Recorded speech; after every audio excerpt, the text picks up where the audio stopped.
ሰርፕራይዝ ይሄ ነው። በቅርቡ ይፋ ይደረጋል፣ ወደ እናንተ ይደርሳል ማለት ነው እና ገናናው ኢየሱስ የሚል መጽሐፍ የሚገርም የሚያነቡ ሰዎች ትልቅ እውቀት እንዲያገኙ ትልቅ በረከት እንዲያገኙ የተጻፈ መንፈሳዊ መጽሐፍ ነው።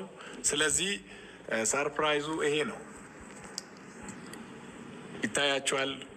የሚታያችሁ ከዚህ ሰዓት ጀምሮ በዚህ ኮመንት ላይ ገናናው ኢየሱስ እያላችሁ እስኪ ጻፉ። ገናናው ኢየሱስ፣ ገናናው ኢየሱስ የነገስታት ንጉስ የጌቶች ጌታ የሆነውን ኢየሱስ ክርስቶስን ለማወጅ ነው ይሄ መጽሐፍ የተጻፈው። በጣም ትልቅ በረከት ያለበት ነው። ገናናው ኢየሱስ የሚለውን በዚህ ኮመንት ላይ ከዚህ ሰዓት ጀምሮ ኮመንታችሁን ቀይሩና ገናናው ኢየሱስ እያላችሁ ጻፉ። እስኪ ገናናው ኢየሱስ፣ ተባረኩ። ገናናው ኢየሱስ።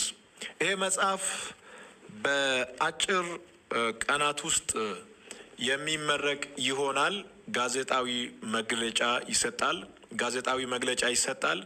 የት እንደሚመረቅ መቼ እንደሚመረቅ ሙሉ ጋዜጣዊ መግለጫ በቅርብ ቀን ስለሚሰጥ ተጽፎ ተሰርቶ አልቋልና ገናናው ኢየሱስ እያላችሁ ያላችሁ እግዚአብሔር ይባርካችሁ። ኮመንቱ ገናናው ኢየሱስ ብቻ ሆኗል።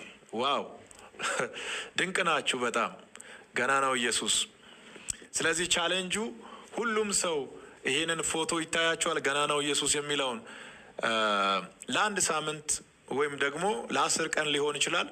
ፕሮፋይላችሁን ገናናው ኢየሱስ የሚለውን ይሄንን ፎቶ የምትመለከቱትን ፎቶ ስክሪን ላይ ያለውን ወደ እናንተ ቀይሩና ቻሌንጁ ይሄ ነው። ሁሉም ሰው ገናናው ኢየሱስ ብሎ ይቀይራል። አሁን በዚህ ሰዓት ይቀይራል ማለት ነው። ገናናው ኢየሱስ የሚለውን ፕሮፋይል እንዲሆን ይህንን ቻሌንጅ ለሌሎችም እንድትሰጡ እፈልጋለሁኝ። ገናናው ኢየሱስ የሚለውን ይህንን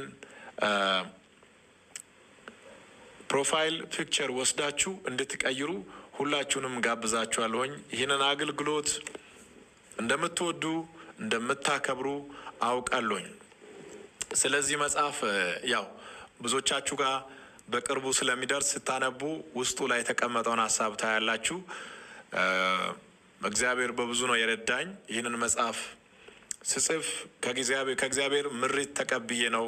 ስለ ገናናው በነገራችን ቀድሞ ይወጣል ያልኩት መጽሐፍ ነበረ፣ ሌላ ርዕስ ነበረ። እሱን በመሀል አስቀምጬ ነው ይሄኛው ውስጤ ላይ ሞልቶ የቀደመውና ገናናው ኢየሱስ ሁሌም ቀዳሚ ነው። ከዓለማት ሁሉ ቀዳሚ ነው። ከሚታየው ሁሉ ቀዳሚ ነው። የሚታየው ሁሉ በሱ ነው የተጀመረው።